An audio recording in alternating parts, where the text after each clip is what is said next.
que no. Puede haber otro camino, y el camino de la inculturación. Pero ¿dónde? Si no hay si no hay ningún camino hecho al respecto. Todos los seminarios están marcados por el mismo esquema. Las estructuras que tenemos están hechas así. Pues solo o con la solidaridad de otros compañeros que dijeron vamos a hacer un proceso juntos, y con el apoyo de Senami en ese momento empezamos un proceso. El movimiento de sacerdotes indígenas, el movimiento de los agentes de pastoral indígena, que planteándonos estos problemas dijimos tenemos que buscarle alguna salida, y fuimos haciendo un camino. Pero fue este seminario pues el que inspiró eso. De aquí surgieron las cosas. Y como dijeron hace rato, pues este seminario ha sido no solamente semillero de sacerdotes nuevos, sino semillero también de la reflexión teológica que se ha proyectado al conjunto de la Iglesia.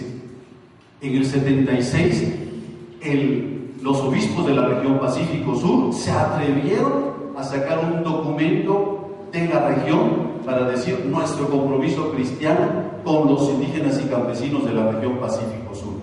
Y eso generó todo un movimiento grande, y otros empezaron a escribir sobre esta temática de la inculturación, aunque no le llamaran así.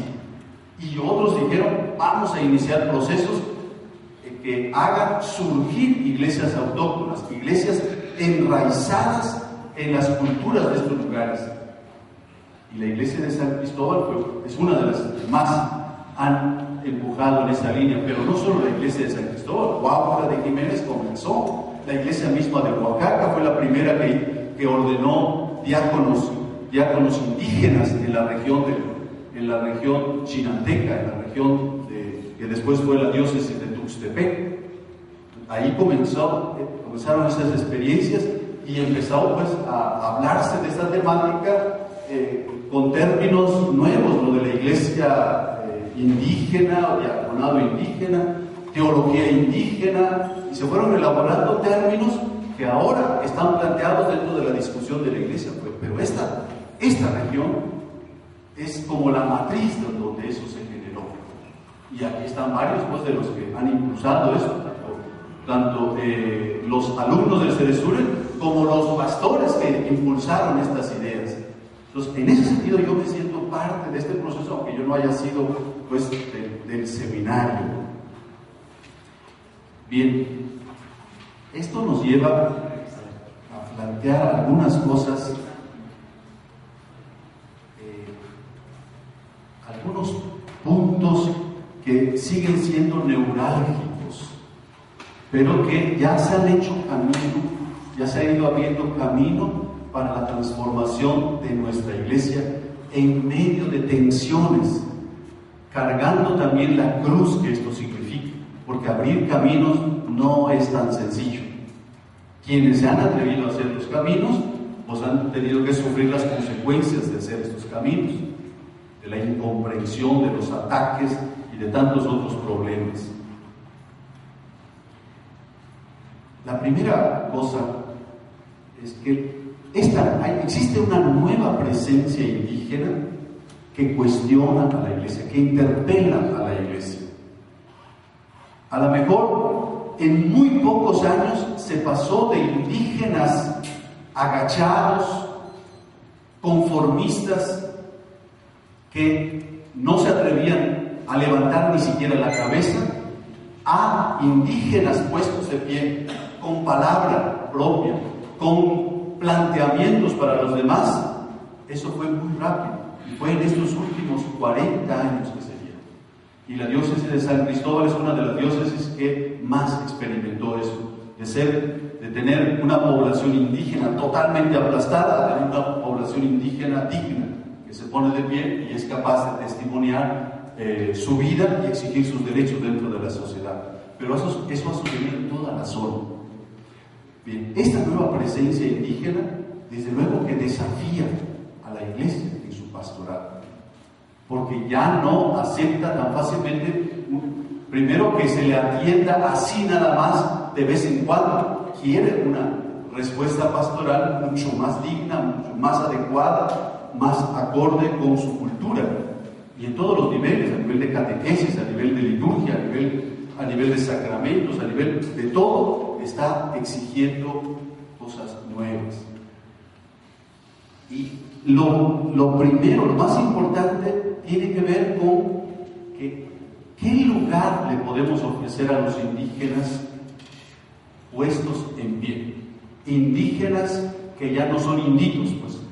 Indígenas como Juan Diego, puestos de pie, que dice: yo ante el obispo quiero que recibas estas flores para que veas la verdad de la señora, pero también para que veas mi verdad, dice Juan Diego. Es decir, cuando el que al final se aparece es Juan Diego. Es más fácil aceptar a la Virgen que aceptar a Juan Diego. Bueno, estamos en el contexto de tener que aceptar ahora al indio puesto de pie, ¿no? Los desafíos que vienen ahora de estos pueblos son una ocasión propicia para que la Iglesia construya una nueva relación que no solo tome en cuenta las necesidades intraeclesiales de dentro de la Iglesia, sino que responda a las exigencias de los pueblos, que reclama su derecho a la adultez y a la autonomía en todos los aspectos de su vida.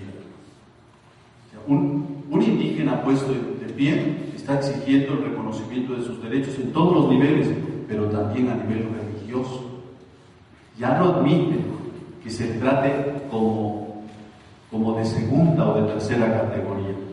Y la pregunta de fondo que tenemos que hacernos es si como iglesia nosotros estamos preparados o nos estamos preparando para responder a estas exigencias, para poder incorporar en la iglesia a estos indígenas puestos de pie, con palabra y con dignidad. O estos pueblos tendrán que buscar otras alternativas para la vivencia de su cultura y la vivencia de sus experiencias religiosas. Y de hecho eso está sucediendo. Ya no es un hecho que la iglesia tenga la mayoría de los indígenas. Ya cada vez es un fenómeno nuevo que hay indígenas que han optado por otras formas religiosas distintas a la iglesia católica. Y a veces el porcentaje es mucho más alto que los que pertenecen a la iglesia. El encuentro de la iglesia con los pueblos indígenas no siempre se ha caracterizado por el respeto a la identidad o alteridad indígena. Todo lo contrario, durante mucho tiempo, la actitud prevalente en la iglesia ha sido que para poder entrar en la iglesia tenemos que renunciar a la identidad cultural. Por eso Juan Diego le dijo a la Virgen, cuando lo manda con el obispo: me mandas a un lugar donde no ando en pan, donde no tengo cabida, pues. Y es que para los indígenas no ha habido todavía un lugar digno dentro de las estructuras eclesiales. Para entrar a la iglesia hemos tenido que renunciar a nuestra identidad, a ocultarla debajo de muchas máscaras a fin de ser aceptados. Los zapatistas están enmascarados no porque quieran ocultar su rostro, sino porque la sociedad no acepta la identidad indígena. Y entonces quieren que se pongan máscaras, la máscara que cuadre a los demás, que guste a los demás, pero no el rostro indígena tal cual es. Y a veces eso lo hemos repetido al interior de la iglesia. Es cierto, pues, que esta experiencia es una experiencia de búsqueda, de dar respuesta a estas exigencias de los pueblos indígenas. Pero junto con eso, tenemos que reconocer que en estos últimos años ha habido un deseo al interior de la iglesia de ponernos a la altura de estas exigencias. El Papa Juan Pablo II, en sus discursos, a nivel de planteamientos, él ha lanzado a la iglesia